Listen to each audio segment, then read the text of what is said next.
전 세계에서 가장 비싼 반도체를 만드는 나라가 어딘지 아세요? 미국도 아니고 일본도 아닙니다. 바로 대한민국이죠. 엔비디아, 구글, 마이크로소프트, 아마존이 줄을 서서 기다리는 그 부품. 고대역폭 메모리를 만드는 회사가 지금 이 순간 서울과 청주와 이천에서 밤낮 없이 돌아가고 있습니다. 그런데 지금 그 주가가 흔들리고 있습니다. 왜 그런지, 그리고 4월에 어떤 날짜를 봐야 하는지 지금 바로 시작합니다. 여러분, 한 가지 질문을 드리겠습니다. 3월 25일 하루 사이에 삼성전자 주가가 약 4.7% 빠지고 하이닉스가 약 6% 넘게 빠진 이유가 뭔지 알고 계셨나요? 뉴스에서는 구글이 터보 퀀트라는 기술을 발표했기 때문이라고 했습니다. 맞습니다. 그게 표면적인 이유 중 하나이긴 하죠. 근데 딱 그것 하나 때문이었을까요? 오늘 이 이야기를 끝까지 들어보시면 지금 이 하락이 진짜 위기인지 아니면 사야 할 기회인지 그 판단을 직접 하실 수 있게 됩니다. 팔아야 할지 버텨야 할지를 남한테 물어보지 않아도 되는 날이 오늘이라는 거죠. 3월 25일 구글 연구팀이 터보 퀀트라는 논문을 공개했습니다.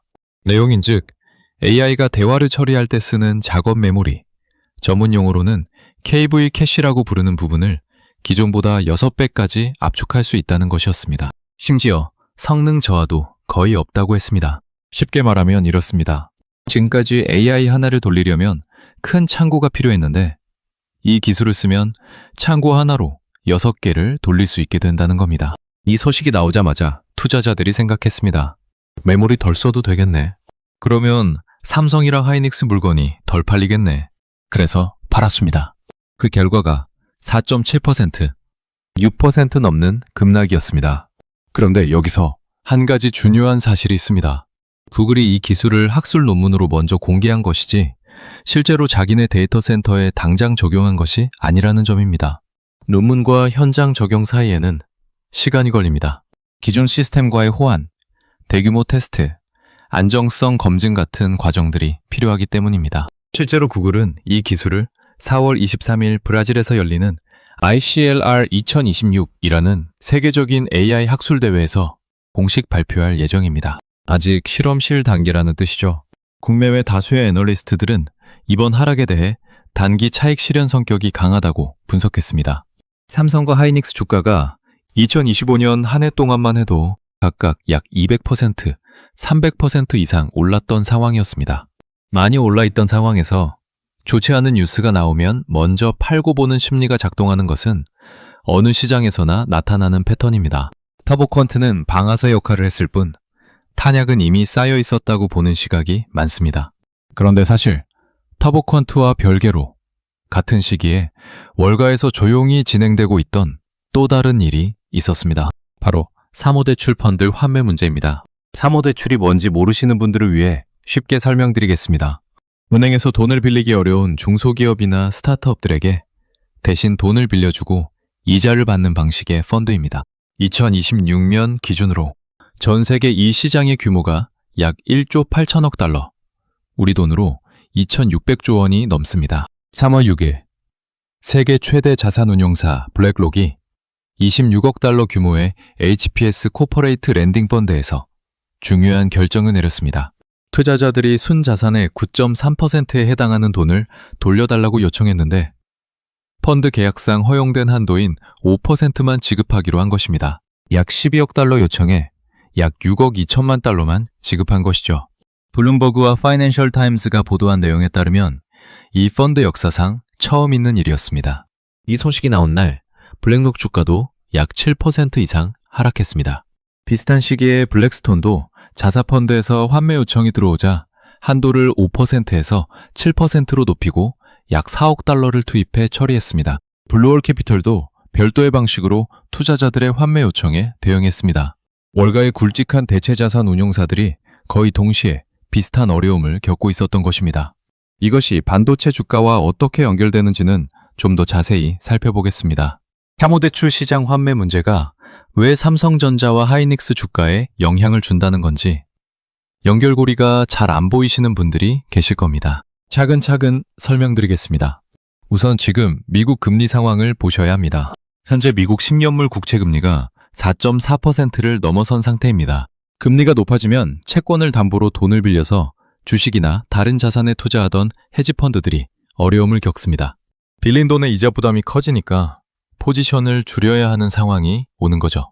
여기에 사모대출 환매 문제까지 겹치면 자산을 팔아야 하는 압박이 커집니다. 그 매도 물량이 주식시장으로 쏟아지고 그 중에서도 많이 오른 종목, 차익 실현 명분이 있는 종목이 먼저 타격을 받습니다. 삼성전자와 하이닉스가 그 상황에 딱 맞아떨어졌다는 분석이 나오는 이유입니다.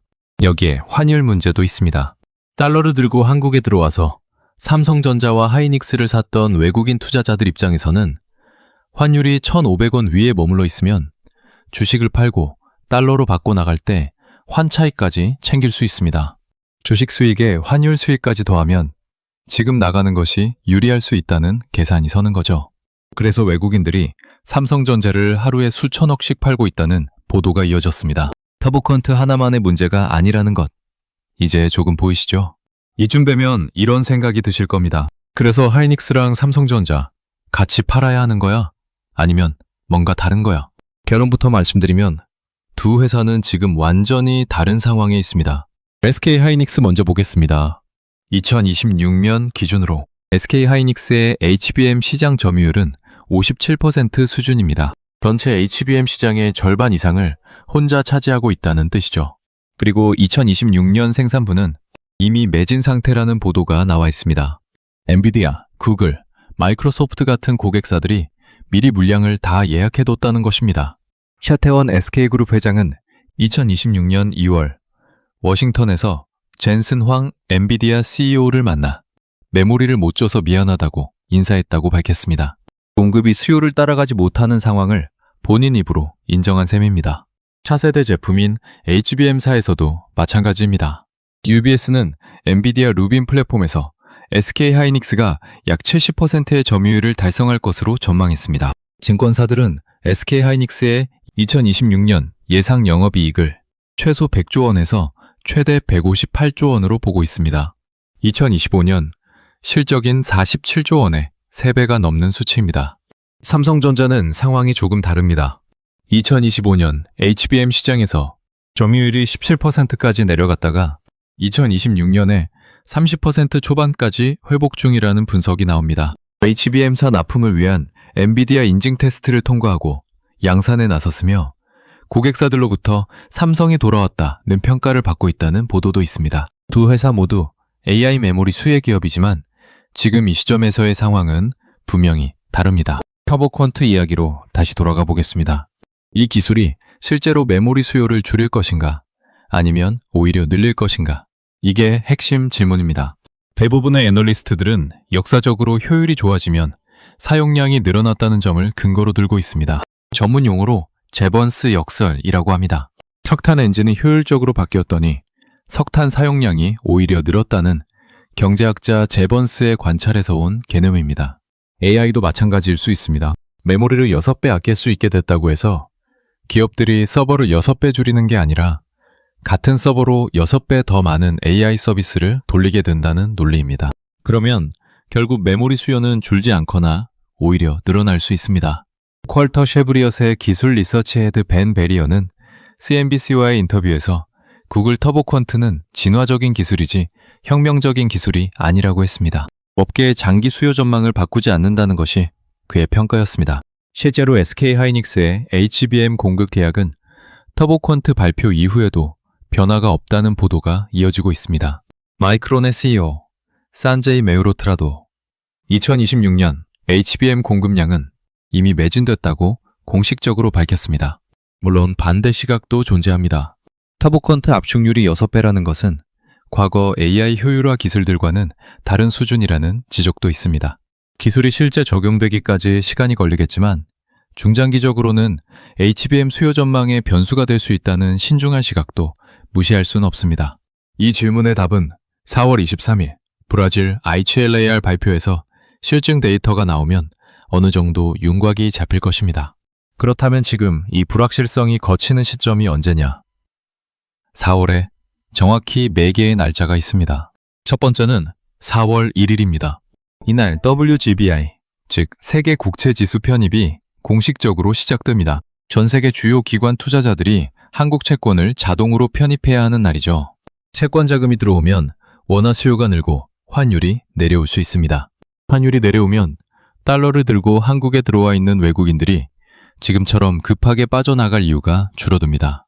삼성전자와 하이닉스 주가에 직접적인 영향을 줄 수 있는 첫 번째 변수입니다. 한국은행도 4월 1일 전후로 총 5조 원 규모의 국채 바이백을 결정했습니다. 외국인 투자자들에게 들어오라는 신호를 행동으로 보여주는 것입니다. 두 번째는 4월 초 삼성전자 잠정 실적 발표입니다. 경영진이 HBM 발주 상황에 대해 어떤 발언을 하느냐가 핵심입니다. 발주에 문제없다는 말 한마디만 나와도 터보 퀀트발 공포가 상당 부분 해소될 수 있습니다. 세 번째는 4월 23일 ICLR 2026 브라질 발표입니다. 구글이 터보 퀀트를 실제 데이터 센터 환경에서 테스트한 실증 결과를 공개하는 날입니다. 결과가 기대에 못 미치면 오히려 공포가 해소되는 계기가 될 수 있습니다. 네 번째는 4월 29일 SK 하이닉스 실적 발표입니다. 2252년 4분기 영업이익이 47조 원으로 창사 이래 최대였던 회사입니다. 21분기 매출 예상치도 44조 원이 넘습니다. 실제 실적이 이 기대에 부응한다면 터보 퀀트 논란이나 사모대출 우려를 숫자가 직접 반박하는 날이 됩니다. 마지막으로 이 모든 이야기를 정리해드리겠습니다. 지금 여러분이 삼성전자와 하이닉스를 들고 계신다면 이 하락이 뭔가 근본적으로 잘못된 신호인지 아닌지를 판단하려면 딱 한 가지를 보시면 됩니다. 실제 HBM 발주 물량이 줄었는가 아닌가입니다. 지금까지 나온 정보로는 줄지 않았습니다. 하이닉스 2026년 물량은 매진이고 삼성도 HBM사 납품을 시작했고 마이크론도 같은 말을 하고 있습니다. 터보 퀀트는 아직 실험실에 있습니다. 물론 세상에 확실한 것은 없습니다. 사모대출 부도율이 현재 5.8%인데 이게 8%를 넘어서면 금융시장 전체에 더 큰 충격이 올 수 있다는 경고가 있습니다. 미국 10년물 국채금리가 4.5% 위에 오래 머물면 성장주 전반에 추가 하락 압박이 생길 수 있습니다. 이 두 가지 신호는 꼭 지켜보셔야 합니다. 그러나 기억하셔야 할 것이 있습니다.